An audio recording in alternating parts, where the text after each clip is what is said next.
I think what's wonderful is that it feels like a classic First World War play. To me, when I read it, I was like, this feels like I'm reading Journey's End, but from a perspective that I have never considered before. From my character's perspective, it's quite difficult. It's he kind of suppresses his conscience, which I particularly is not something that I would do, but I can understand that desire. I find myself in this weirdly unique position as a kind of white Asian, having grown up with my Indian grandparents, but also very, very, very in tune with my Indian heritage, but also feel very, British and English as well. For my character's journey in particular, he comes and he's quite idealistic, and I think the war really tests those ideals.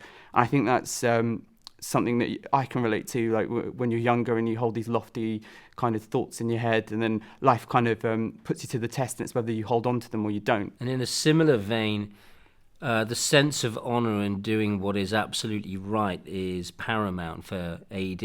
All he really wants to do is get home to his family, but he wants to do that in the correct way. Both my grandfathers were in the Indian British Army. My granddad as well actually was in the Indian British Army. He actually fought for the British as well. My last time looking at World War I was GCSE history or something like that. So this has been a fantastic process to kind of look at it from another viewpoint, from a more personal point of view as well. What I think people are going to take away from this is that fresh outlook. That hopefully seeing themselves in this history, especially doing it in Leicester where I grew up. Reframing major events in a particular way is actually quite vital, because our past influences how we view each other right now. So in that respect, all these stories are very important. I really do think it's an interesting play. The play is about unity, not division. The set's beautiful, the sound design and all that sort of stuff, and the costumes. So I think there's a lot of spectacle involved as well. You're going to come, you're going to be entertained, laugh and kind of get really behind